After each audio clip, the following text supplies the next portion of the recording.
ना कि ये बताओ भाई कि इसके ये जो इलेक्ट्रॉन है इसका मतलब क्या, इसका मतलब यही हुआ ना कि इस तरीके से एक कक्षक है। मान लो कि ये हमारे पास एक तरीके का कुछ H2 गैस, तो मैंने यहाँ पर लिखा है, क्या आप इसको खुद से नहीं लिख सकते हो? बिल्कुल लिख सकते हो, बस आपको ये चीजें याद रखनी है, जो 1 2 3 4 5 पॉइंट है याद रखने हैं। उसके अलावा आपको तो चलो भाई, आज हम लोग करने वाले हैं चैप्टर 2 का एक ऐसा टॉपिक जो कि एग्जाम में हर साल आने की संभावना बनी रहती है, जिसका नाम है वैलेंस बॉन्ड थ्योरी। ये जो थ्योरी है ये जो थ्योरी है ये थ्योरी बहुत ही इंपॉर्टेंट इसलिए हो जाती है क्योंकि हमारे पास एग्जाम में आती है। एग्जाम में आती है इसलिए इंपॉर्टेंट है भाई। और क्या, क्या ये बढ़िया है, सही है, किसी को नहीं पता, बस ऐसे ही चल रहा है। केमिस्ट्री है भाई, चलता रहता है, मजाक है, मजाक हम लोग पढ़ रहे हैं। तो एग्जाम में आएगा तो आपको ये लिखना है। अभी ये मत देखो क्योंकि मैं इस चीज को अभी आप लोगों को थोड़ा अच्छे से बताऊंगा।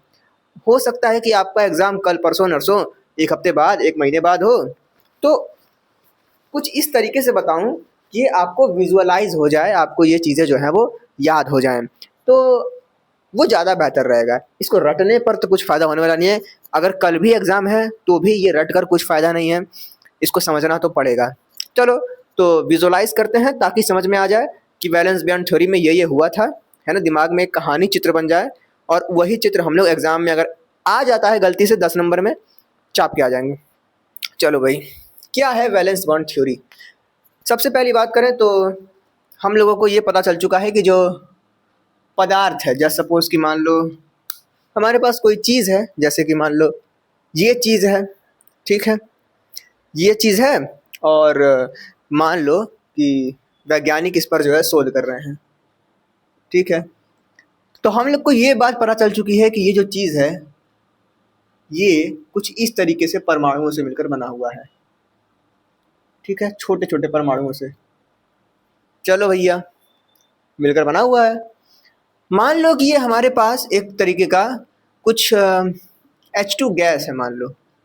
अब गैस है तो इसको ख़त्म करना पड़ेगा क्योंकि ये सॉलिड है, तो क्या करा जाए?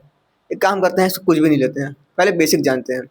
तो दिमाग में ये तो हमारे बैठ चुका है कि ये परमाणुओं से मिलकर बना हुआ है, परंतु जब हम लोग बात करते हैं एक अणु की, तो जस्ट सपोज मान लो कि ये सोडियम क्लोराइड का एक क्रिस्टल है, ठीक है, सोडियम क्लोराइड है। तो सोडियम क्लोराइड बना, बट मतलब कुछ थोड़ा क्लियरिटी होनी चाहिए ना कि ये प्रकृति के किस प्रकार के नियमों से मिलकर बना है। प्रकृति के नियमों को तो जानना हमारे पास रसायन विज्ञान है, और उसमें भी जो केमिकलिक चीज़ें हैं, जो रासायनिक चीज़ें हैं, उनके बारे में जानना रसायन विज्ञान है। तो ये हमारे पास एक रासायनिक चीज़ है जो कि NaCl है, उसके बारे में जानना है, तो ये इस तरह से मिल रहा है हमको। परंतु ये बना कैसे है ना, ये बना कैसे?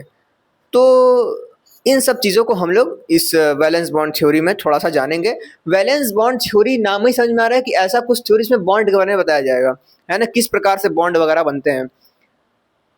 और वैलेंस वर्ड हम लोग समझ सकते हैं कि संयोजी, वैलेंसी सेल समझते हैं ना, कि लास्ट वाला कोश ऐसा कुछ होता है। तो बस वही कहानी है। चलो देखते हैं इस कहानी को, हटाते हैं अपने इस परपंच को, और क्या है कहानी। तो भाई साइंटिस्ट लोग आए और उन्होंने कहा कि सन 1927 में हम लोग देखते हैं कि एक साइंटिस्ट आते हैं, दो साइंटिस्ट, मतलब ये ग्रुप वाला काम है ना, ये एक दो लोग थोड़ी, चार चार लोग लगे थे इसमें। मुख्य तौर पर हमारे पास नाम आता है सन 1927 में हम लोग का नाम आता है।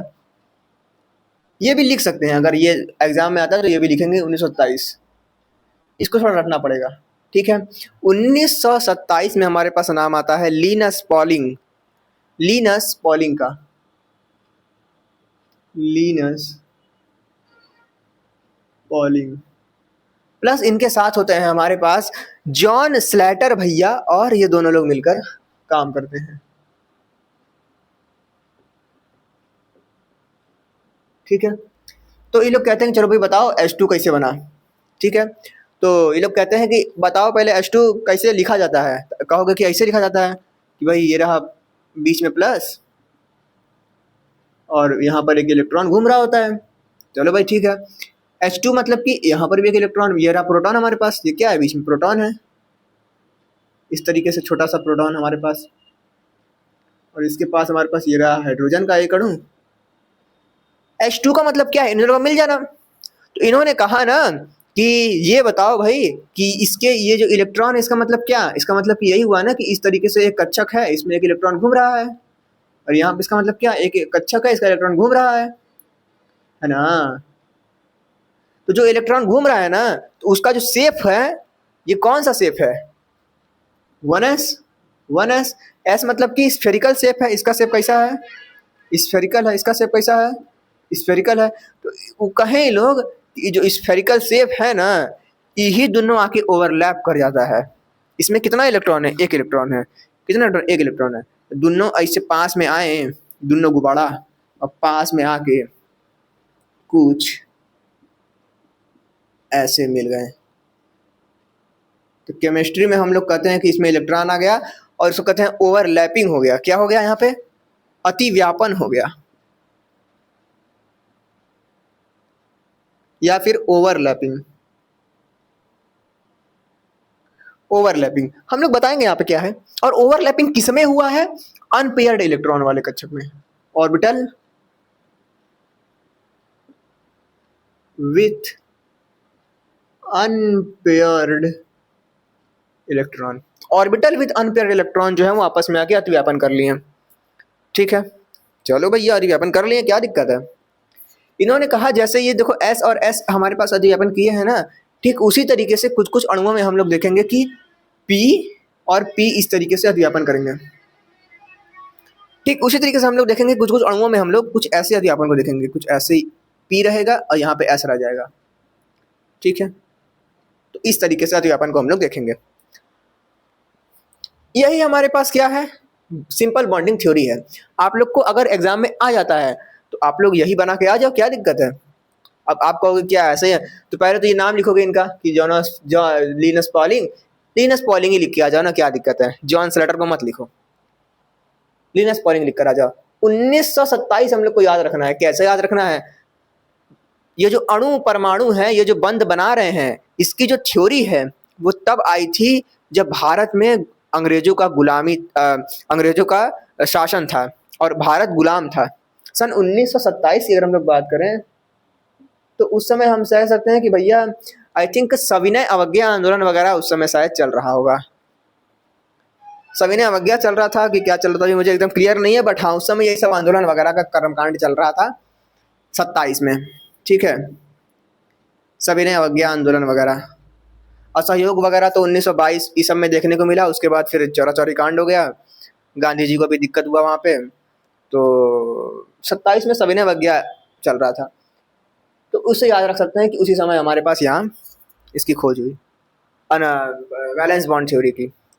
क्या है ये वैलेंस बॉन्ड थ्योरी। तो भाई अब हम लोग आने वाले हैं अपने मेन पॉइंट पर। मेन पॉइंट क्या है, हम लोग के एग्जाम में आएगा तो कैसे लिखेंगे। एग्जाम में आएगा तो हम लोग को पॉइंट याद रखना है भैया। मैंने बोला कि दो H2 हैं वो आपस में आए तो क्या हुआ, उनके जो ऑर्बिटल्स हैं उनका ओवरलैपिंग हुआ। तो हमारे पास सबसे पहला टर्म हो जाता है VBT का पहला टर्म है ओवरलैपिंग। और वो बढ़िया से लिखे तो मैंने यहाँ बढ़िया से लिखा है ओवरलैपिंग ऑफ ऑर्बिटल्स, ओवरलैपिंग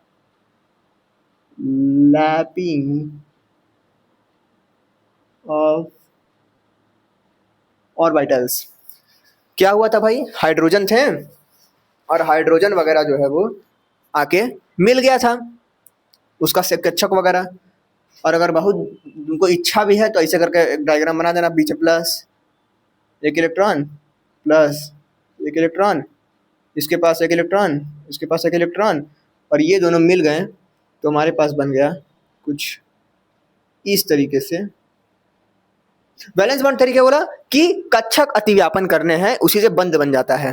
तो इसके कक्षक पास आए गोलके वाले S S, अगर मिल के बॉन्ड बन गया, क्या बन गया हमारे पास, H2 बन गया। तो ये बना सकते हो हमारे पास, अगर एग्जाम में आ जाता है तो टीचर भाई इंप्रेस हो जाएगा। ठीक है, और भी कुछ चीजें बताऊंगा इंप्रेस करने वाली चीजें। तो पहला टर्म तो हमारे पास ओवरलैपिंग हो गया। ओवरलैपिंग में आपको क्या लिखना है, covalent bond between two atom is formed by overlapping. तो भाई ओवरलैपिंग के द्वारा कोवेलेंट बॉन्ड बनता है। इतना तो आप लोग अपने खुद से बना के लिख ही लोगे ना, क्या दिक्कत है। रटना है तो मैंने लिखा ही यहाँ पे, स्क्रीनशॉट मार लो।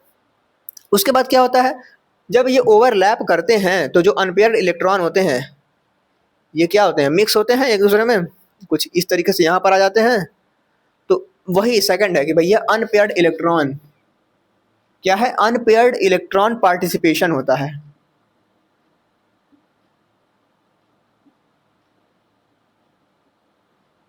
पार्टिसिपेशन सेम चीज मैंने यहाँ पे लिखा है, outer most shell with unpaired electron participate in bond. यहाँ पर सबसे इंपॉर्टेंट चीज जो है वो आउटर मोस्ट है कि भाई यहाँ पर तो आउटर मोस्ट कौन सा है, ये है। मान लो कुछ ऐसे है,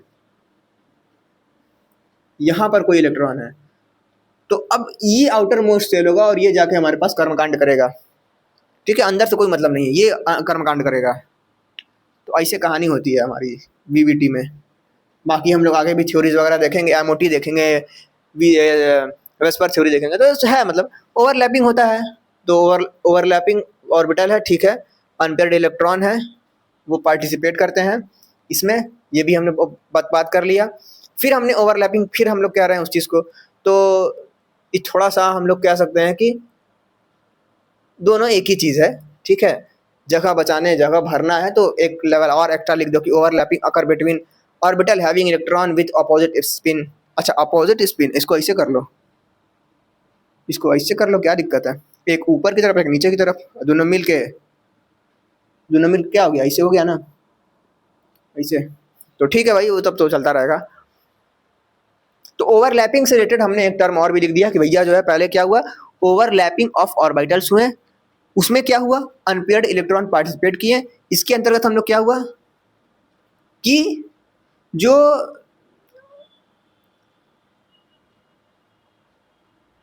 विपरीत दिशा में प्रचक्रण करने वाले इलेक्ट्रॉन थे वो आपस में जुड़ गए, हिंदी वालों के लिए। और इंग्लिश वालों के लिए अपोजिट स्पिन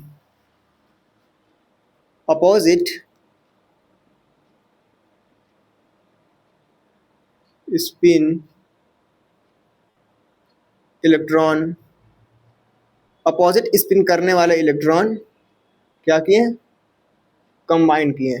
ठीक है, कंबाइन किए या फिर जुड़े। यहाँ पर हमने क्या लिखा है, ओवरलैप किए।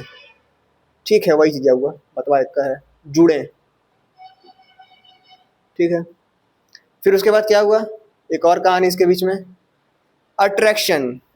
अट्रैक्शन भी करके कुछ हमने लिखा है यहाँ पे, atom of an orbital is attracted by the nucleus of the other atom. ये भी कहानी ले लो भाई, आपको किताब भरना है तो कुछ भर दो, आपको कॉपी भरना है तो कुछ भर दो। तो भाई यहाँ पर क्या हुआ कि इसका न्यूक्लियस अट्रैक्ट हुआ इससे, उसका उससे हुआ, क्या हुआ भाई, atom of an orbital, atom of an atom of an orbital की ऑर्बिटल ऑफ एन एटम बार of an atom, orbital of an atom is attracted by the nucleus of the other atom। जो orbital है वो दूसरे वाले के nucleus से attract हुआ, ये कहानी हुई है। ये भी थोड़ा सा अगर लिख लो तो बेहतर रहेगा, बाकी अगर ये बना दोगे तो बेहतर रहेगा। ठीक है, उसके अलावा कोवेलेंट बॉन्ड फॉर्म हो गया, अंततः हम लोग ये वाला फॉर्म कर लिए, यहाँ तक पहुँच गए। क्या हुआ भाई, due to attraction and after overlapping covalent bond form. ये पूरी जो कहानी यहाँ पर हुई है ना, इसी कहानी को मैंने यहाँ पर लिखा है। क्या आप इसको खुद से नहीं लिख सकते हो, बिल्कुल लिख सकते हो, बस आपको ये चीज़ें याद रखनी है, जो 1 2 3 4 5 पॉइंट है याद रखने हैं। उसके अलावा आपको एक ड्राइंग याद रखनी है। ठीक है, ड्राइंग क्या याद रखनी है, ऐसे करो ऐसे करो, ये एस मिल गया, ये एस ले लो एक ठो, और यहाँ पर एक ठो इसे पी ले लो, इसको मिला दो, ये एस ले लो, ये पी ले लो। ठीक है, दो दो पी ले मिला दो, P P P P P P. ठीक है, तो ये भी पी, ये भी पी। तो इस तरीके से हम लोग देखते हैं। अब जैसे कि मान लो ये जब क्या है, ये सब सीधे मिल रहे हैं, तो ये सब कहते हैं हम लोग सिग्मा बॉन्ड।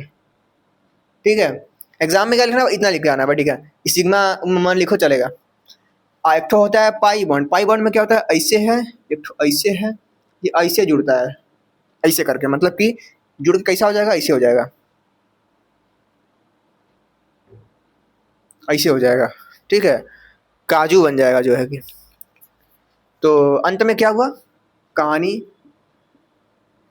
खत्म, यानी कि मिलन हो गया। क्या हो गया भाई, पिक्चर के एंड में क्या हुआ, मिलन हो गया, मिलन हो गया। यही हमारे पास समझौता बंध सिद्धांत, इसके आधार पर हमने H2 को भी देखा और H2 को ही हम लोग देखते भी हैं। ठीक है, क्या हुआ भाई, बस यही हुआ, लिनस पॉलिंग ने सब दे दिया, यही है वैलेंस बॉन्ड थ्योरी। सबसे जरूरी चीज हमने क्या देखी कि यहाँ पर ओवरलैपिंग का जिक्र किया गया है कि भाई सेल्स के जो हमारे पास सब सेल्स होते हैं हमारे पास, वो यहाँ पर ओवरलैप करते हैं, या सब सेल्स मत कहो, ऑर्बिटल्स कहो, ऑर्बिटल्स जो हैं वो हमारे पास S B D F ये सब ओवरलैप करते हैं, इसके कारण कर्मकांड पूरा यहाँ पर होता है। लिख लेंगे भाई एग्जाम में, कोई दिक्कत नहीं है। यही हमारे पास है वैलेंस बॉन्ड थ्योरी। मिलते हैं नेक्स्ट वीडियो में MOT के साथ। तो भैया थोड़ा सा रुक जाओ, यहाँ पे 2 मिनट के लिए रुक जाओ, इसकी लिमिटेशंस भी पढ़ लो, इसकी लिमिटेशंस भी पढ़ लो कि सीमाएं इसकी क्या क्या है, क्या सीमाएं, कि भाई VBT आ तो गया परंतु ये कहाँ कहाँ काम नहीं कर पाया, कहाँ कहाँ काम नहीं कर पाया, उसी को हम लोग देखने वाले हैं। थोड़ा सा 2 मिनट और देख लेते हैं। क्या भाई, VBT जिसने बनाया उससे जाके पूछो कि तुम ये बताओ कि भाई ये जो कोऑर्डिनेशन कंपाउंड्स बनते हैं, उपसह संयोजन यौगिक बनते हैं, ये कैसे बनते हैं, वो कहा बताऊंगा, कभी बताऊंगा, वो नहीं बता पाया। वो बोलो कि उससे पूछो कि बॉन्डिंग इन मेटल्स कैसे होता है, बॉन्डिंग इन मेटल्स कैसे होता है, वो नहीं बता पाया। कोऑर्डिनेशन बॉन्ड कैसे होता है, नहीं बता पाया। डज नॉट एक्सप्लेन, क्या नहीं एक्सप्लेन कर पाया, कोऑर्डिनेट बॉन्ड कैसे बनता है, बॉन्डिंग मेटल कैसे होता है, और कुछ कुछ जो स्ट्रक्चर्स हैं जो कि हाइब्रिडाइजेशन और रेजोनेंस वाले स्ट्रक्चर्स हैं, वो कैसे बने, इसके बारे में वो नहीं बता पाया। केमिस्ट्री एक रहस्य बनकर उस समय रह गई। तो हम लोग देखते हैं कि the formation of some structure which have hybridisation and resonance, इसके बारे में नहीं बता पाया। ठीक है, कौन ने बताया, VBT नहीं बता पाया, VBT, VBT नहीं बता पाया।